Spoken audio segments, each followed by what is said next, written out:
네, 안녕하세요. 오늘도 저희 영화계를 들어주신 여러분들께 감사드립니다. 오늘도 제 왼편에 있는 명주. 예, 안녕하세요. 이명주입니다. 네, 그리고 제 오른편에 있는 스미스. 예, 안녕하세요. 그리고 저 허효식입니다. 오늘 영화를 소개하기 전에 댓글부터 소개해드리고 청룡영화제에 대해서 얼마 전에 치러졌던 예, 영평상이랑 같이 얘기 드리고요. 네, 얘기를 한 후에 그 시절 우리가 좋아했던 소녀에 네, 대해서 이야기를 하도록 하겠습니다. 일단 주영씨님이 댓글을 달아주셔가지고 저희가 이 영화를 채택하게 됐고요. 피터 잭슨 또 댓글 달아주셨었는데 피터 잭슨 특집이라길래 피터 잭슨과 번개도둑 리즈인 줄 알았는데 딱였었다고. 퍼시 잭슨이라고 나는 알고 있는데. 아, 그래? 피터 잭슨. 피터 잭슨이 아니라 퍼시 잭슨으로 제가 알고 있는데 2탄까지 나온 걸로 저는 기억을 하고 있거든요. 시리즈로. 네. 그리고 저희가 저번 주에 게스트님을 모시면서 댓글을 소개해드릴 시간이 없어가지고 동구리님이 댓글을 달아주셨는데 내부자들 역시 생각한 대로 평가했다고. 그리고 또 지브리 특집이 기대된다고 말씀해 주셨는데 기대에 미치는 방송이 됐는지 궁금합니다. 예, 나중에 한번 달아주시면 감사하겠습니다. 네, 나중에 픽사 특집 한번 달아달라고 하셨는데 픽사 특집도 다루면 또 머리 아플 것 같아요. 생각보다 어렵더라고. 이게 좀 저번에 얘기를 들으면서 계속 청강하면서 듣는 심정으로 들었지만 정말 너무 심오한 세계였어요, 저한테는. 픽사는 작가론적으로 분석을 할 것도 아니고 뭐 그렇게 어려운 주제 같진 않은데. 아, 그래? 근데 영화를 좀 전체적으로 다 봐야 되니까 봐야지 얘기를 우리가 할 수 있는 다 수준이니까. 봤기 때문에. 그리고 픽사가 왜 탄생했는가, 뭐 디즈니와의 뭐 불화설, 뭐 그런 거 있잖아. 그런 것도 좀 봐야 되니까. 하여튼 저희가 힘들죠. 내년쯤에 잘 준비해서 얘기해드리도록 하겠습니다. 그리고 긴 댓글을 달아주셨어요. nit2046님이. 일단은 제가 쓴 덧글로 가름했는데 더 이상 덧글이 없는 것으로 보아서 만족을 하신 거겠지?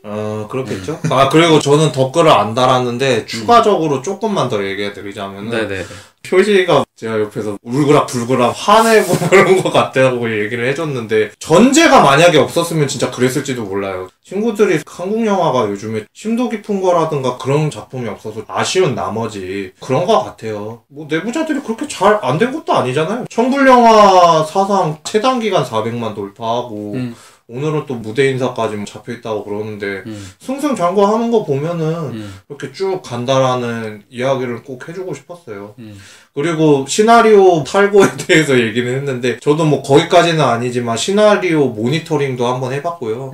현장에 엑스트라로도 한번 출연을 해봤었고요. 그 제작진에서 보조도 해봤었기 때문에 저도 그렇게 현장에 오래 있는 사람은 아니었지만 어느 정도 힘든 거라든가 그런 거는 좀 감안을 해서 보는 편이라서 저는 평점 같은 거 줄 때는 일단 별 1개는 기본적으로 주고 가요. 그 사람들이 만든 노고라든가 힘든 점이 있었기 때문에 저는 1개를 깔고 가는 거거든요. 그래서 제가 제일 낮게 준 게 2개였었잖아요. 지금은 맞고 그때는 2개. 그것도 내내 마찬가지니까 그거에 대해서는 이 친구들이 충분히 설득을 시켰을 거라고 얘기를 해요. 이해를 좀 해주셨으면 감사하고 이렇게 긴 글 적어준 것 자체도 저에게 많은 관심을 보이신 거니까 그치. 앞으로도 많이 들어주셨으면 좋겠네요. 오히려 이런 글이 우리한테 득이 되는 피드백이 되죠. 이제 긴 댓글 너무 감사드리고 좀 생각해서 얘기를 좀 하도록 하겠습니다. 예, 그리고 저희 방송 자주 들어주시는 리아님도 미야자키 하야편 방송이 유익하다고 하시면서 팥을 쏴주셨어요. 감사합니다. 오랫동안 팥이 요즘 없어서 팥을 쏴주셨는데 정말 잘 마시도록 하겠습니다. 감사합니다. 예. 그리고 뚱땡마리 김은현님께서 내부자들 이야기 잘 들었다고. 근데 비교해서는 못 들었다는 좀 아쉬운 평을 얘기를 해주셨는데 혹시나 비교하시고 이야기 하실 거 있으면 더 올려주시고 미야자키 하야오 편에 대해서도 의견 있으시면 올려주시고요. 네. 나중에 얘기해주신 신청 영화 같은 거 있으면 저희가 토의해서 다루도록 하겠습니다. 네. 덕분에 이 정도로 얘기하도록 하고 얼마 전에 청룡영화제가 치러졌기 때문에 언급을 안 할 수가 없을 것 같아요. 작년에도 사실은 얘기를 했긴 했는데 짧게 집어보고 넘어갈게요. 일단은 청룡영화제 최우수 작품상은 암살이 수상을 했고요. 네. 그다음에 감독상은 베테랑의 유승환 감독. 그쵸. 그다음에 나무주연상은 사도의 유아이. 여우주연상은 성실한 나라의 앨리스의 이정현. 네. 남녀 조연상에는 각각 오달수, 전혜진 님이 수상을 하셨고요. 네. 그다음에 신인 나무주연상이랑 여우주연상 주연상은 거인의 최우식 그리고 간신의 이유영 네. 그렇게 받았고 그 다음에 신인 감독상에는 거인의 김태용 그리고 단편 영화상은 출사라는 작품이 받았는데 미술에선 국제시장이 받았고 기술에서는 암살, 각본에서는 소수의견 그리고 편집에서는 뷰티 인사이드 그쪽에서 이제 받았는데 이제 사도가 사관왕을 차지한 거가 이슈가 됐었고 신인 쪽은 거인이 휩쓸었다. 네. 그 다음에 또 영평상도 했었는데 네. 영평상은 특징으로 얘기하자면 일단 여기는 아예 수상작을 다 제시를 해요. 명시를 해놓고 팜플렛 같은 데다가 다 써놓거든요. 이러한 분들이 타셨다. 미리 알려주는 거야. 예, 미리 알려주고 그 다음에 시상식을 한다는 점. 일단 얘기를 드리면은 작품상에는 사도가 받았어요. 그 다음에 이제 감독상에는 똑같이 류승환 감독님이 수상하셨고 네. 각본상은 사도, 여우주연상은 차이나타운의 김혜수, 나무주연상은 지금은 맞고 그때는 틀리다 정재혁, 촬영상은 암살 쪽에서 받았고 음악상은 사도, 기술상은 암살, 신인 감독상이랑 신인 나무상은 청룡과 마찬가지로 김태용 감독이랑 최우식 씨가 수상했고 그 다음에 신인 여우상은 마돈나의 권소연 그리고 국제비평가연맹 한국본부상은 한여름의 판타지아가 받았고요. 영평상 선정 10대 영화가 있어요. 1년 동안 한국 영화를 통틀어가지고 10대 영화를 선정을 했는데 카트, 국제시장, 화장, 차이나타운, 무례한, 소수의견, 암살, 베테랑, 사도 그리고 지금은 맞고 그때는 틀리다.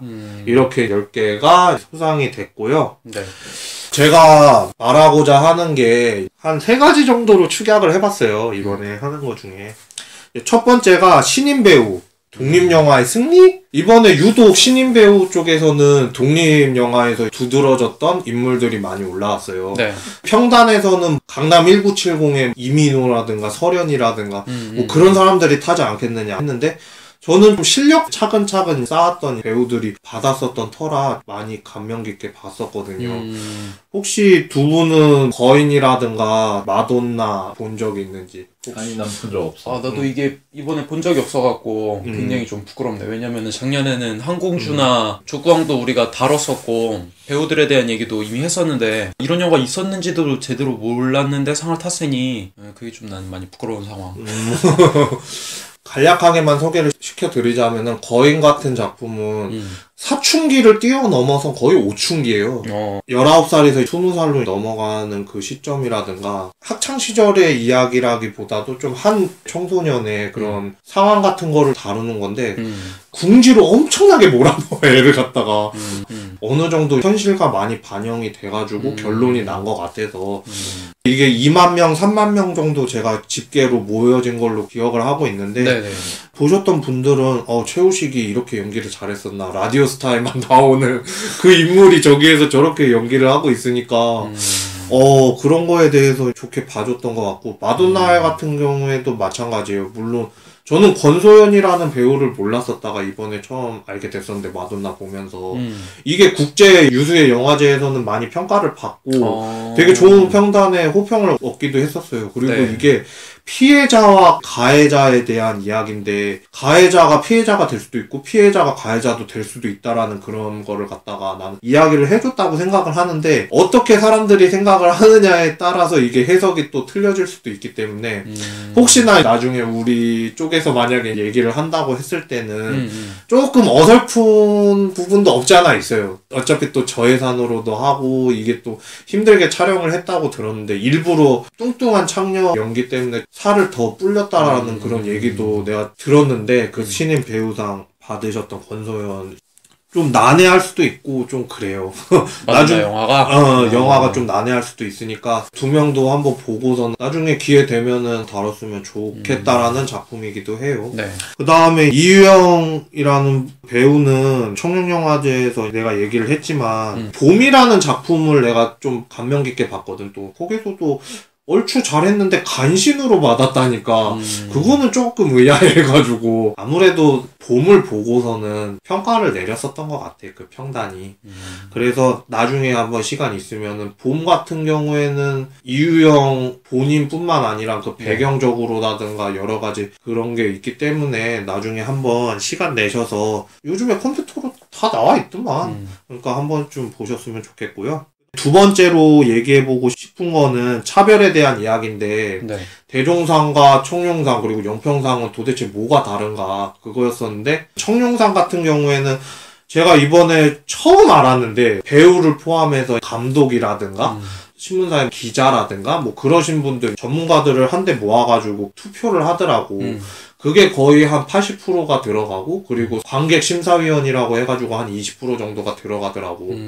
평가를 해서 이번에 상을 줬는데 진행자였던 김혜수가 얘기를 하면서 청룡영화상 참 상 잘 주죠? 뭐 이게 한마디가 화제가 됐었다는데 그만큼 대종상에서 보여준 게 있었기 때문에 사람들이 그거를 보면서 느꼈었던 것 같아. 아 얘네들은 좀 더 차별화 두는구나. 근데 작년에도 제가 이 얘기를 했어요. 진짜 여우 같다고. 청룡영화상이. 대종상이 먼저 하기 때문에 그거를 먼저 보고 얘네들이 또 시상을 할 때 그렇게 하지 않느냐 그렇게 했는데 올해도 어김없이 참 영리해. 네. 그리고 영평상 같은 경우에는 평론가 분들이 모아서 하기 때문에 저도 영평상을 처음으로 가봤을 때는 진짜 신세계였거든요. 진짜 제작사 관계자라든가 못 봤던 사람들이 좀 많이 나온 것 같아서 그때 우리 학교 선배였던 명계남 배우도 봤었거든. 나머지 배우들도 보고 그러는데 앞서도 얘기했듯이 수상작을 미리 알고 가니까 그게 좀 마음이 편안하더라고. 그리고 덧붙여서 얘기하고 싶은 거는 제가 얘기를 했잖아요. 성실한 나라의 앨리스 보면서 결국엔 우승은 누구다? 이정현이었다.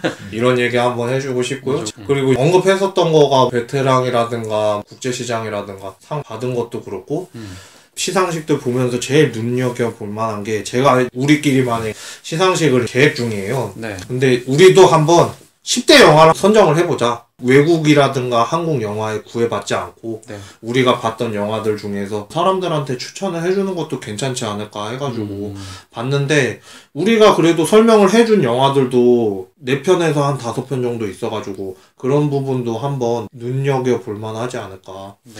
그리고 한여름의 판타지아 같은 경우에는 정훈이가 잘 봤다고 하지 않았나? 좀 표식에도 혹시 봤나? 나도 봐서 되게 괜찮더라고. 좀 색다르고 그런 부분에 대해서도 언급을 한 만큼 우리도 한여름밤의 판타지아라든가 이런 한국 영화 같은 게 좀 나왔으면 하는 바람도 있었고 그리고 상업 영화가 물론 시상을 많이 받았지만 그래도 슬금슬금 독립영화 쪽에서 힘을 내기 시작을 한 것 같아서 독립영화가 새싹을 돋았다? 난 그런 생각은 좀 들더라고. 오히려 그런 여론도 있더라고요.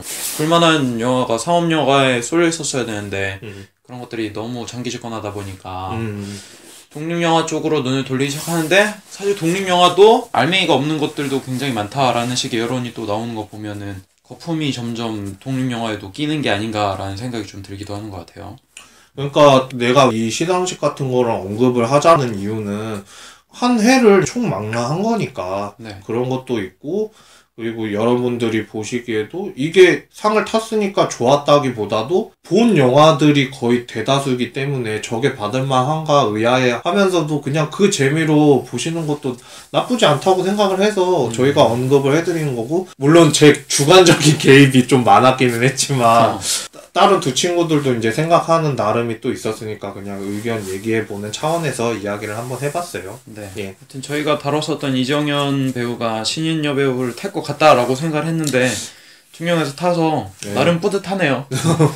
신인 배우나 신인 영화 쪽에서는 저희가 보지도 못한 영화 같아갖고 그건 좀 아쉽긴 한데 놓친 것 같아서 나중에 거인이랑 마돈나는 한 번씩은 꼭 보셨으면 좋겠어요.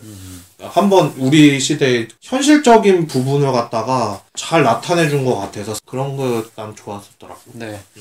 자 그러면 청영화제까지도 이 정도 얘기를 하고 본격적으로 그 시절 우리가 좋아했던 소녀에 대해서 이야기를 하도록 하겠습니다. 일단 우리나라 제목은 그 시절 우리가 좋아했던 소녀고요. 대만에 2011년도에 개봉을 했었습니다. 그리고 굉장히 동아시아 쪽에서 파급력을 가져왔고 48회 금마장 신인상 가진동 배우가 탔었고 31회 홍콩 금상장 영화제에서 중국 대만 최고의 영화로 꼽힌 이력이 있습니다.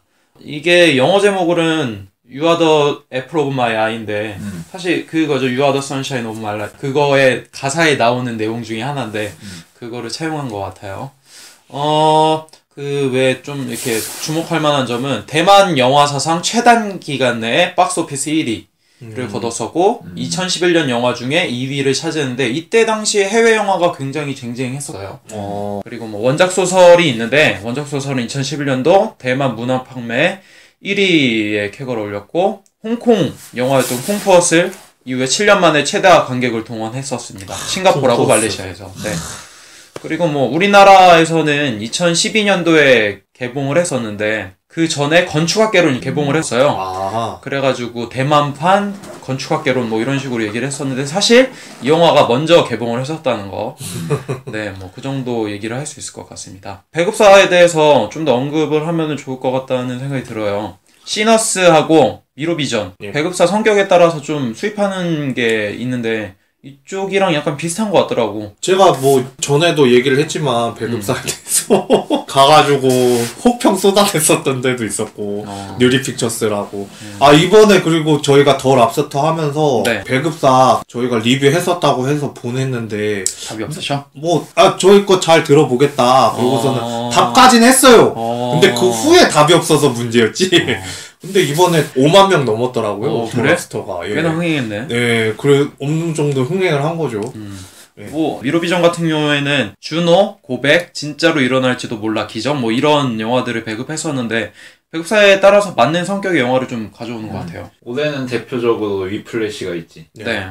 그거는 뭐 나중에 또 차차 다루도록 하고. 근데 조금만 더 얘기하자면은 배급사가 너무 이제 많은 것도 있어요. 수입이라든가 배급사가 많았다가 갑자기 소리 소문 없이 사라질 때도 있어서 리틀빅 피처스라고 개운방이죠. 개를 훔치는 가장 완벽한 방법.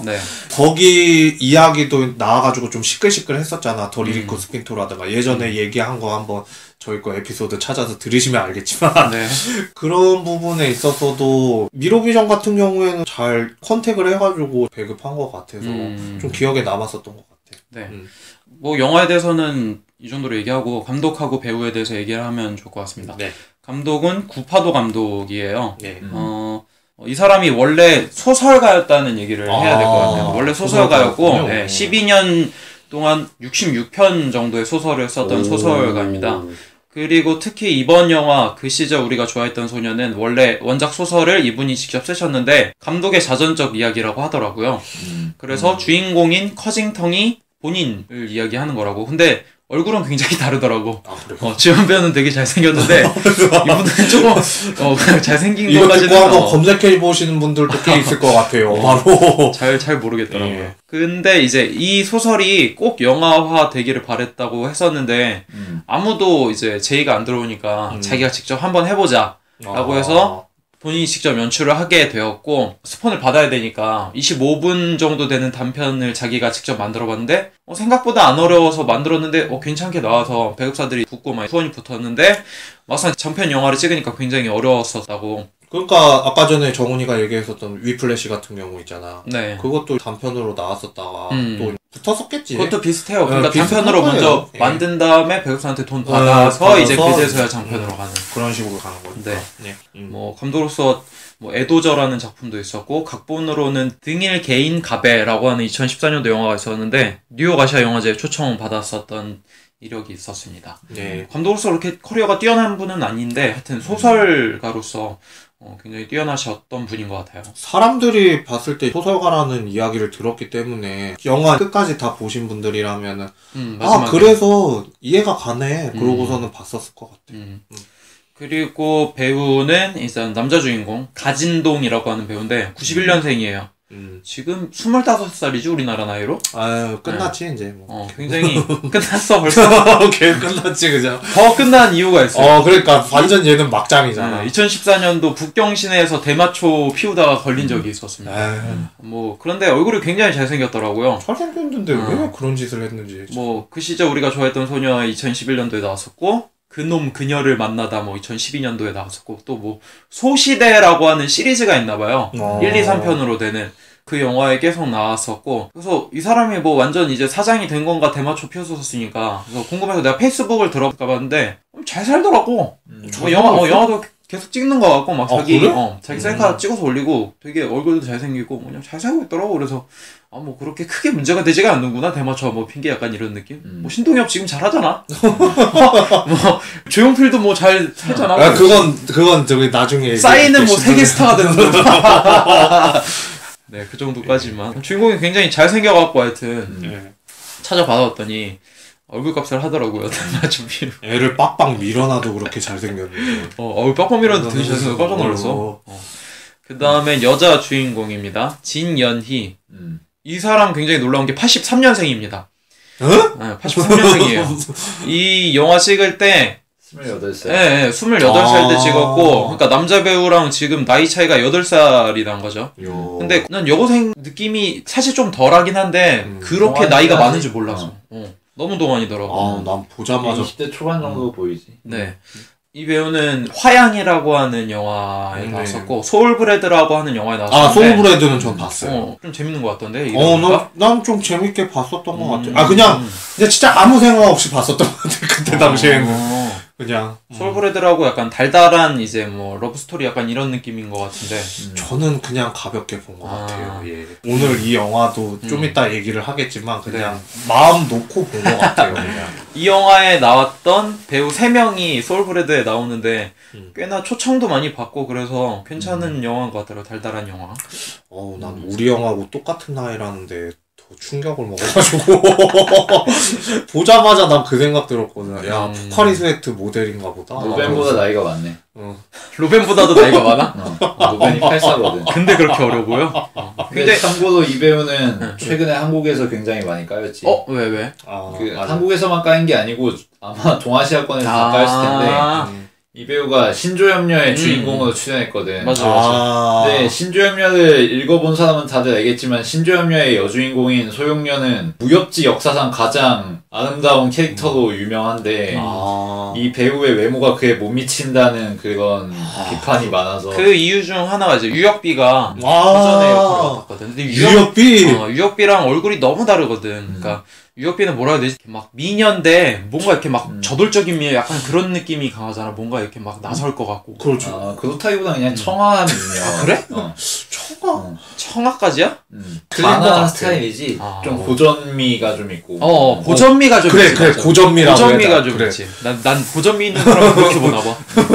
근데 이제 진연이 같은 배우는 약간 나나나나나나 약간 그런 느낌. 포카리 스웨트 날 좋아한다고. 좋아.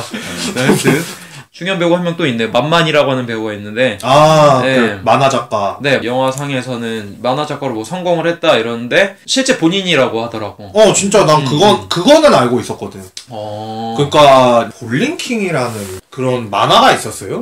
만화가 있었는데 그분도 대만이었나 홍콩이었나 어디에서 미녀 작가라고 그래가지고 만화 작가라고 그래가지고 찾아봤는데 미녀까지는 아니고 그냥 여자 작가분이시구나 그렇게 생각을 하고 있었는데 이제 후에 나중에 또 누구 나왔다고 그래갖고 찾아봤던 사람이 그 사람이 이 사람이야? 만만이었는데 자료 화면처럼 영화에서도 나오잖아. 그게 다 실제 장면들. 그러니까 사람들한테 그렇게 많이 지지를 받고 커리어적으로 뭐 많이 쌓고 있다고 그러더라고.